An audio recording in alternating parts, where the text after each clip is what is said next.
예, 금요일 묵상의 시간입니다. 목숨 주어 회복한 관계를 다시 깨지 말라. 목숨 주어 회복한 관계를 다시 깨지 말라. 자, 이런 제목으로 이번 주간 마지막 묵상 함께 나누겠습니다. 어제 우리는 결국 이 세상에서 사명을 다하시고 함께 하나님 나라를 세워야 했던 그 언약 백성들의 흉계로 처참한 고문과 모욕을 당하시며 십자가에 달리시는 이 예수님. 그럼에도 불구하고 끝까지 그 잃은 생명 하나라도 거룩한 생명의 길로 이끄시고자 했던 예수님, 그리고 결국 그 모든 생명을 살리는 죽음으로 들어가신 예수님, 그래서 무덤에 장사되신 예수님까지 살폈습니다. 자, 이 세상을 구원하시기 위해 성육신하신 메시아 그리스도, 그 예수님은 결국 죽으셨습니다. 만약 여기 예수님의 죽음까지만 성경이 기록됐다면 아마도 이제 기독교는 없었겠죠. 기독교가 기독교일 수 있었던 것은 바로 이 죽음에서 부활이라는 너무도 놀라운 하나님의 역사와 사랑에 있는 겁니다. 예수님이 말씀하신 것처럼 그가 죽으시는 것까지가 아니라 부활하심으로 말미암아 하나님의 말씀이 참이었다라는 것, 그를 통해 이루신 그 일들이 사실이었고 그가 메시아였다라는 걸 알게 되는 것이고, 그래서 바로 그 믿음 위에 이 기독교가 서게 되는 거죠.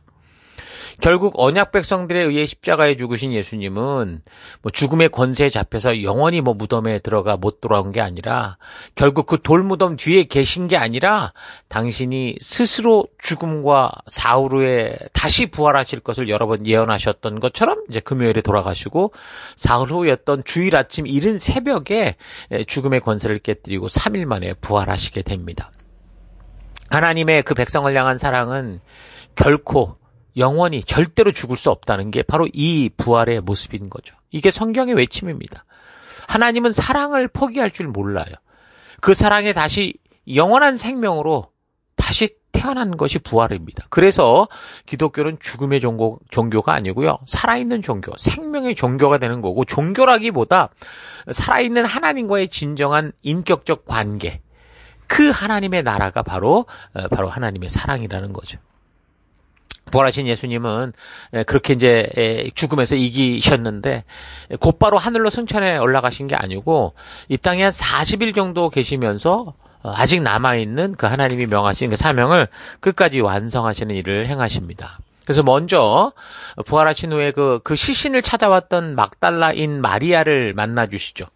그래서 부활의 소식을 알려주셨고, 또 이 여인들이 부활의 약속을 믿고 왔는지 정확하지는 않지만, 이 여인들이 믿든 믿지 않든, 세상의 모든 사람들이 믿든 믿지 않든, 예수님은 하나님의 뜻을 따라 그가 말씀하셨던 것처럼 죽음의 권세를 깨고 부활하신 거고, 예수님을 사모하는 여인들은 그 부활하신 예수님을 처음으로 보게 되는 그런 존재가 됐던 겁니다.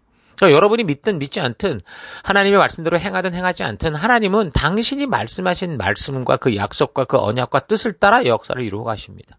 그래서 하나님의 말씀대로 믿고 그 말씀대로 순종하며 행하는 자들과 동역하시는 거고, 동역하실 수 있고 동행하시게 되는 거죠. 누군가와 약속했으면 그 약속 장소에 가야 우리가 만날 수 있는 것 아닙니까?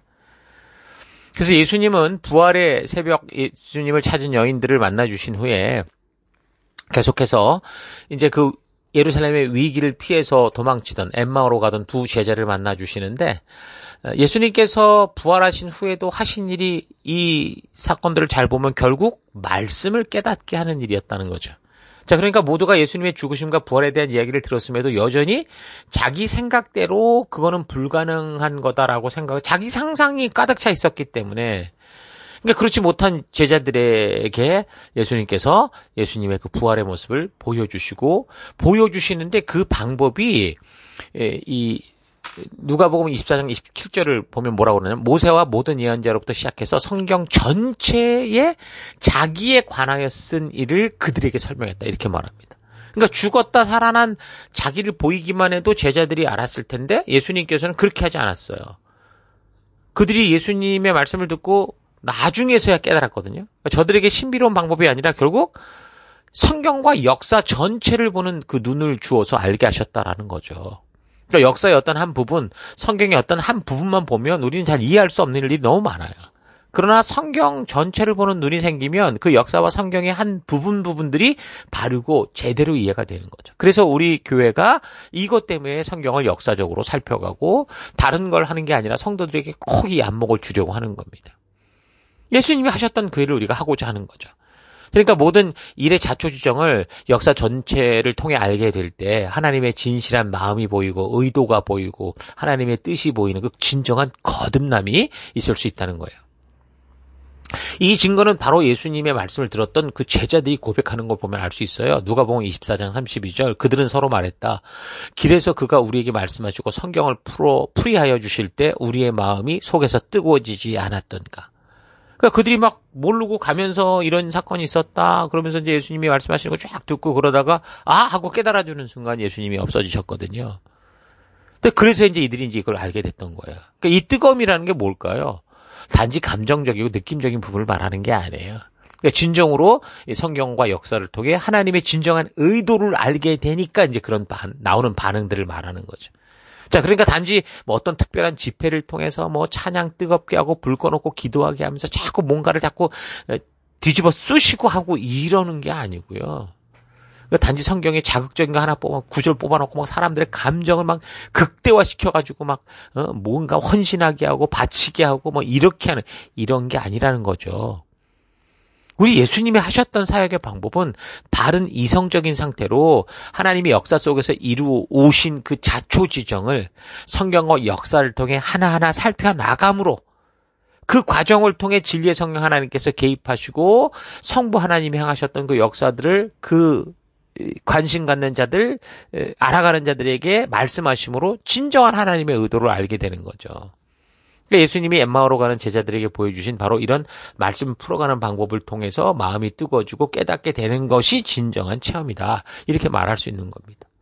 그래서 이 제자들이 어떻게 됩니까? 예수님께서 말씀을 풀어주시고 결국 깨닫게 될 때 이 사람들이 지금은 예루살렘을 피해서 도망치던 사람 아니에요. 거긴 위험하고 정말 잘못했다가 죽을 수 있는 곳. 근데 그 회피하던 길에서 즉시 돌이켜서 여전히 예루살렘에 위협이 있었지만 예수가 그리스도 되심을 전하고 부활을 알리는 그 증인의 자리로 돌아간 겁니다. 그러니까 예수님께서 당신의 부활을 증거하시는 방법은 바로 이렇게 말씀의 역사를 통해, 말씀과 역사를 통해 그 모든 것을 알게 하시는 거였습니다. 그러니까 우리도 이 말씀을 바르게 전하는 이 사명을 결코 잊지 말고 우리의 사회 현장에서, 내 삶의 현장에서 어떤 뭐 집회와 어떤 이런 걸 프로그램을 통해 사람들을 감정을 건드리고 자극하는 그런 게 아니고 어찌됐든 간에 이 말씀을 통해서 이 성경과 역사 전체를 통해서 하나님의 진정한 뜻을 알고 알리고 외치고 우리도 바르게 배우는 우리가 될 수 있기를 바랍니다. 자, 그런 일이 있은 후에 예수님은 또 이제 그 남은 제자들을 만나 주시는데 예수님은 이제 그곳에서 제자들을 아버지께서 나를 보내신 것 같이 나도 너희를 보낸다 하시면서 성령 받을 준비를 하게 하시죠. 근데 그때 예수님이 만나 주실 때 마침 도마가 없었어요. 근데 도마는 이제 그 얘기를 듣고 못 믿겠다는 거예요. 자기가 직접 손가락에 손 넣고 못자국 난 손과 옆구리에 손을 대보기 전에 난 못 믿겠다. 그러니까 이건 믿지 못하겠다는 게 아니라 난 믿지 않겠다 이런 결단같이 정도로 어쩌면 이런 도마의 모습이 바로 우리의 모습일 거예요. 그래서 이런 도마에게 예수님께서 어떻게 하셨는가 우리가 좀 잘 보고 배울 필요가 있는데 그 후에 이제 8일이 지나서 다시 이제 예수님이 제자들이 모인 곳에 나타나십니다. 그런데 그 자리에 이제 처음에는 없었던 도마도 있었기 때문에 도마에게 당신이 못 박혔던 손과 창에 찔렸던 옆구리에도 손을 넣어보게 해주시면서 믿음을 가질 수 있도록 격려해 주시죠. 자, 그러면서 뭐라고 말씀하셨냐면 요한복음 20장 29절에 보면 너는 나를 보았으므로 믿느냐? 나를 보지 않고도 믿는 사람은 복이 있다. 이렇게 말씀하십니다. 그러니까 여러분, 우리 모두가 그렇잖아요. 우리는 예수님을 보지 않았어요. 보지 않고도 믿는 믿음을 가진 우리들인 거죠. 그렇게 보면 여러분과 제가 바로 복된 믿음을 가진 사람들인 겁니다. 그래서 이 복된 믿음, 이 축복 잊지 마시고 예수님의 못자국에 손을 꼭 넣어보겠다, 체험을 해보겠다 이런 거보다 우리 주님께서 우리에게 전해주신 이 진실된 성경 말씀이 하나님의 마음이 담긴 이 말씀을 그대로 믿고 그 말씀을 따라 살아감으로 우리 안에 정말 살아계신 하나님의 나라를 이루는 그 축복이 넘치는 우리가 되기를 바랍니다. 자, 이후 복음서의 기록을 보면 예수님의 부활을 목격한 베드로를 비롯한 갈릴리 지역 출신의 제자들은요, 이제 고향으로 돌아간 것을 볼 수 있어요. 고향에 돌아가서 또 이제 고기를 잡고 이랬던 거죠. 근데 제자들이 부활하신 예수님을 만나고도 막 그 흥분된 모습으로 온 예루살렘에 외치고 다닌 게 아니라 오히려 갈릴리로 이렇게 가버린 거에 대해서 왜 성경이 그랬다라는 거 언급하지 않는데, 근데 이제 그 상황, 그 계속되는 기록된 말씀과 역사적 상황을 근거로 추측해 보면 예수님의 부활 사건은 정말 엄청난 사건이었잖아요. 그래서 막 그 유대 사회가 완전히 발칵 뒤집힌 거 아닙니까? 자, 그러니까 이제 그게 이제 가짜라고 죽였던 이 대제사장이나 바리새인 같은 경우 아주 위험에 처한 거죠. 그러니까 이제 누가 훔쳤다, 이거. 제자들이 훔친 거다. 로마 군대 갖다 놓고든지 이딴 소리를 하면서 이제 제자들을 잡아 죽이려고 했던 거예요. 그래서 아마 피했을 수 있다라고 보고, 또 한 가지는 부활하신 예수님을 처음 만났던 여인에게 예수님 뭐라고 말씀하셨냐면 갈릴리로 가서 예수님 만날 준비를 하라고 하셨었잖아요. 그래서 아마 그랬을 거라고 봅니다. 마태복음 28장 10절. 그때 예수께서 그 여자들에게 말씀하셨다. 무서워하지 마라. 가서 네 형제들에게 갈릴리로 가라고 전해라. 그러면 거기서 그들이 나를 만날 거다. 그렇게 말씀하시죠. 그리고 마태복음 28장 16절에는 11 제자가 갈릴리로 가서 예수께서 일러주신 산에 이르렀다. 이렇게 기록하고 있습니다. 그러니까 아마도 그 제자들이 그 예수님의 부활을 보고도 예루살렘을 뒤집어 엎어버린 게 아니라 아마도 이렇게 갈릴리로 올라간 건 바로 이런 사연일 거다라고 봅니다. 그러니까 요한복음 21장을 해서 참고해 보면 예수님께서 정말 갈릴리로 찾아가시게 되죠. 그래서 제자들을 먹일 생선도 준비하시고 빵도 준비하고 먹이시면서 그들을 만나십니다. 그래서 베드로에게는 3번이나 너가 나를 사랑하느냐 이렇게 물으시죠. 그러면서 내 양을 쳐라 그렇게 부탁하십니다. 이 얘기는 뭐냐면 생명 낳는 생명을 세우는 이 일을 포기하지 마라 라는 거예요. 이게 바로 교회와 새 언약 백성된 우리의 사명이라는 거죠. 그래서 우리 교회가 이 일을 감당하고 있는 거예요. 예수님의 생명값으로 구원하여 우리 교회, 우리 셀, 나에게 맡긴 그 한 영혼을 그래서 우리가 소중히 여기면서 하나님이 행해오신 그 역사적 사실들을 우리는 부지런히 증거하는 거예요. 그래서 저들이 또다시 그 하나님의 역사, 하나님의 기록, 하나님의 마음을 통해 그 하나님의 진심을 만나게 되고 그로 인해 그들이 또한 증인이 되어가는 이렇게 살게 하는 것이 바로 우리가 이 나라, 이 땅에서 하나님 나라를 이루며 살아가는 우리의 사명이고 우리의 존재 이유인 거죠. 그러니까 부활하신 예수님께서 제자들을 일일이 찾아다니시고 재차 만나시면서 계속 명하셨던 건 바로 이거였습니다. 예수님의 제자로서 해야 될 사명, 하나님의 사랑으로 생명들에게 전하라 이런 거였죠. 그래서 예수님의 부활과 그 이후의 사역이 이 역사적인 사실이었다라는 이 가장 성경적 증거, 이거는요 예수님의 부활의 모습을 지금 이제 몇몇 이 익숙하고 친숙한 사람들, 예수님에게 어떤 빠져있던 그런 사람들에게만 보였던 게 아니라는 거죠. 기록을 보면 한 번에 500여 명도 넘는 형제 자매에게 보이셨다라는 그런 기록도 있습니다. 이게 이제 시간이 좀 흘러서 사도 바울이 사역할 때에도 보니까 그 목격자들 중에 그 예수님의 그 부활을 목격한 사람들, 이 500여 형제 중에 살아있는 사람들이 많았다고 그래요. 고린도전서 15장 5절을 보면 게바에게 나타나시고 다음에 12제자에게 나타나셨다고 하는 겁니다. 6절. 그 다음에 그리스도께서는 한 번에 500여 명이 넘는 형제 자매들에게 나타나셨는데 그 가운데 더러는 세상을 떠났지만 대다수는 지금도 살아있습니다. 그러니까 예수님이 죽으시고 얼마 되지 않은 후에 이 사도 바울이 사역을 시작했으니까 그때까지도 많은 사람이 살아있었다. 분명히 증거하고 있습니다. 그러니까 예수님의 이 부활 사건은요, 허구거나 기독교의 조작, 어떤 신화가 아니라 그 당시 한 시대 한 지역에 살았던 그 수많은 증인들에 의해, 심지어 로마도 같이 껴있었기 때문에 로마에도 뭐 다 그냥 거기 있는 사람들이 뭐 다 시돈 사람들, 페니키아 사람들까지 다 들었던 거 아닙니까? 그러니까 역사가 확실히 증거하는 그런 사실이었다라는 거죠. 만약 이 부활의 일이 없었다면 어떻게 되겠습니까? 우리가 이 땅을 살아가면서 뭐 이렇게 교회를 다니고 애쓰고 믿음의 길을 걸어가겠습니까? 그러니까 기독교는 죽은 어떤 성인을 따라가는 종교가 아니에요. 지금 살아계신 하나님, 부활하신 예수님, 우리와 함께 하시는 성령 하나님을 믿는, 그러니까 살아있는 하나님과의 관계다라는 거 잊지 마시고 살아있는 이 관계를 통한 믿음의 삶을 살아가는 여러분과 제가 됐으면 좋겠어요. 자, 그리고 이제 500여 형제들에게 보이신 후에도 또 기록을 계속 보면 예수님은 누굴 또 만나주시냐면 자신의 육신의 형제들도 만나주십니다. 예, 육신의 형제들은 사실 예수님을 끝까지 믿지 못했었죠. 뭐 어려서부터 함께 한밥 먹고 한 솥을 먹으며 살아왔는데 함께 혼나고 함께 뭐 장난하고 이랬는데 어떻게 그가 하나님의 아들이라고 믿을 수 있겠습니까? 쉽지 않았겠죠. 결국에는 늘 반신반의하는 그런 모습이었는데 결국 예수님이 죽으시고 부활하신 후에 만나주심으로 말미암아 이 동생이었던 야고보 같은 경우는요. 나중에 예루살렘 교회의 초대 교회 수장이 됩니다. 그래서 참 믿음의 그 모범이 되는 삶을 보여줘요.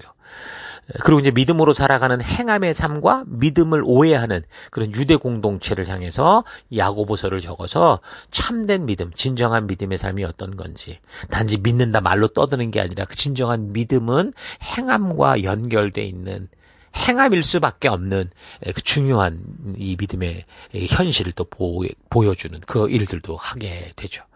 자, 그렇게 갈릴리 지역에서 부활 후에 이런 사역을 하신 예수님의 또 계속된 행적을 보면 이제 유대 지역으로 다시 이어지는데 예루살렘에서 사도들과 이제 함께 모였던 것 같아요. 그래서 뭐라고 말씀하셨냐면 너희는 예루살렘을 떠나지 말고 내가 전에 말한 대로 아버지께서 약속하신 선물을 기다려라. 요한은 물로 세례를 줬지만 너희는 얼마가 안 가서 성령으로 세례를 받을 거다. 이런 말씀을 해주시죠. 약속을 해주시죠. 자, 그리고 이제 마리아와 마르다 나사로가 살던 그 베다니 근처로 제자를 데리고 가시고 손을 들어 축복해 주시고 이제 부활 승천하게 되는데 그게 이제 24장 50절을 보면 그리고 예수께서는 그들을 밖으로 베다니까지 데리고 나가서 손을 들어 그들을 축복하셨다. 예수께서는 그들에게 축복하시면서 그들을 떠나 하늘로 올라가셨다. 이렇게 기록합니다. 자, 이렇게 이것이 예수님께서 이 땅에 오셨을 때 행하신 행적의 모든 겁니다. 지금까지 예수님의 공생애를 5번에 걸쳐 역사적인 순서를 따라 살폈는데 예수님께서 왜 이 땅에 오셨고 어떤 말씀을 하셨고 그의 공생의 여정과 부활 후의 사역 속에서도 무엇을 명하시고 부탁했는가 여러분 잘 깊이 되새기기 바랍니다. 자, 사복음서는 예수님이 그리스도다. 그가 메시아다라는 사실을 분명하게 전하고 있다라는 거 잊지 않고 읽어가야 이 전하는 내용의 의미가 바르게 깨달아지게 됩니다. 그러니까 사복음서를 차분히 되살펴보면서 그 능력이 우리 예수님께서 전능한 하나님께서 그 전능한 어떤 힘으로 일하는 게 아니라 당신은 창조주였음에도 인간들이 가지고 있는 한계 속에서 그 시간의 제약, 장소의 제약을 받으시면서도 또 더 나아가서 뭐 그 사람들이 자기를 죽이려고 하는데 그걸 피해 가시면서도 그래도 끝까지 포기하지 않고 하나님의 뜻을 이루시고자 했던 그게 뭐냐, 그 마음은 뭐고 그 방법은 뭐냐 잘 되새겨 볼 수 있기를 바랍니다. 자, 무엇보다 당신의 제자들에게 전능한 능력을 사용하는 방법 뭐 이래가지고 뭐 이런 마술학교를 만든 게 아니라 항상 말씀을 통해 하나님의 진심을 알게 하는 그래서 생명 낳는 생명의 사람들을 세우고자 했던 그 마음을 그 하나님의 예수님의 그 사역의 방법을 깊이 되돌아보면서 오늘 우리는 어떻게 지금 교회와 성도로서 이 시대의 사명을 감당할까 깊이 되돌아보면 우리가 되기를 바랍니다. 자, 오늘 하루 내가 하나님의 자녀로 살아가는 것이 그냥 하나님의 하나의 어떤 종교로서가 아니라 나를 창조하시고 나를 죄에서 구원하신 하나님과 살아있는 동행의 길을 걷는 거다라는 사실을 깊이 묵상해 보기를 바랍니다. 지금부터 우리는 이미 하나님 나라를 살아가고 있고 창조해내고 있는 거예요. 하나님과의 약속대로 살지 않아서 끊어져 버린 하나님과의 관계를 회복하시기 위해서 예수님께서 이 땅에 오셨고 그래서 목숨을 주셨고 그 끊어진 관계를 다시 회복하셨기에 우리는 하나님 나라가 됐고 그 백성이 되어서 이 길을 걷고 있는 거죠.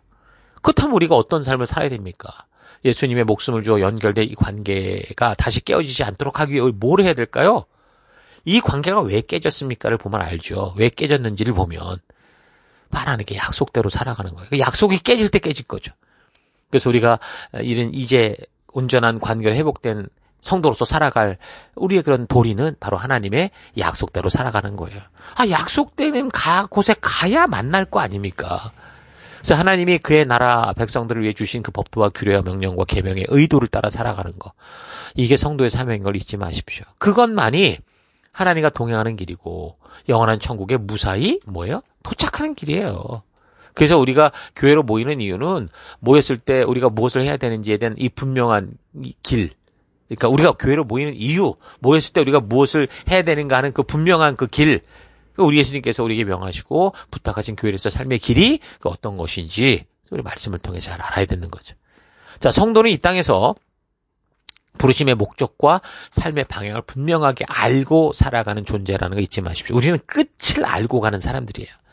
그래서 끝이 어딘지를 알기 때문에 지금 우리가 가는 과정 속에 어떤 길을 걸어갈지를 알게 돼. 그게 좁은 길이면 좁은 길로, 넓은 길은 넓은 길로 가게 되는 거예요. 또한 무엇보다 우리가 교회 성도로서 하나님의 말씀, 하나님의 약속을 바르게 알고 전하고자 하는 굳은 결단들이 있어야 돼요. 우리끼리만 걷는 길이 아니라 성 쌓는 길이 아니라 길 닦는 우리가 돼야 된다는 거죠. 리더들은 그래서 다른 것보다 여러분 말씀과 정말 가까워야 돼요. 뭐 리더뿐만 이게 아니라 모든 성도가 그래야 된다고요. 모든 성도는 다른 어떤 것보다 말씀과 가까워져야 돼. 그러니까 말씀으로 깊고 바르게 들어가는 이런 질문들을 우리가 좀 서로 나누고 그러니까 교회에서 좀 가이드가 나가고 있으니까 그것 외에도 이런 것들을 통해서 여러분들이 깊이 지체들과 나누면서 그 나눔 가운데 성령께서 우리를 진리로 인도하시는 그 깊은 하나님의 사랑을 만나기 바랍니다. 그러니까 성도를 위해 목숨 주신 우리 주님의 몸된 교회 안에서 쉽고 편리한 길을 찾지 말고 생명이 있고 진리가 있는 말씀대로의 그런 울퉁불퉁한 길을 좁은 길이라도 믿음으로 걸어가는 여러분과 제가 될 수 있기를 주의 이름으로 축원합니다. 오늘 하루도 힘내십시오. 잠시 기도하겠습니다. 하나님, 우리 예수님께서 목숨을 주심으로 하나님과의 관계를 회복시켜 줬는데 그 옛날 하나님과의 그 언약, 그 말씀을 소홀히 여겨서 하나님과의 관계가 끊어진 사람들처럼 살아왔던 것, 나의 죄악된 삶 회개합니다. 어차피 이 땅에서 죽어야 함에도 우리로 하여금 산 사람을 만드시는 이유는 단지 이 땅이 전부가 아니라 영원한 나라, 하나님 나라, 우리 본향이 있기 때문에 우리를 그곳으로 부르시고자 하는 하나님의 진심을 바르게 알아서 이 땅에서는 나그네요, 사람들을 참된 빛으로 인도하는 삶을 기쁨으로 살아가는 내가 되기를 원합니다. 무엇보다 하나님의 말씀을 진지하게 대함으로 하나님의 의도를 바르게 만나는 거듭남을 체험해서 예전 성경의 옛사람들처럼 자기 만족과 유익을 위해 살아가는 삶이 아니라 우리 예수님께서 오직 주의 사랑에 매여, 우리 예수님처럼 오직 주의 사랑에 매여 기쁨과 감사로 주의 길을 걷는 내가 되기를 원합니다. 우리가 되기를 원합니다. 우리 예수님께서 목숨 주어 회복하신 이 거룩한 관계 잊지 않는 그런 하루, 그런 매일, 그런 한 걸음 한 걸음 되기를 결단하고 감사드리며 예수님 이름으로 기도했습니다. 아멘.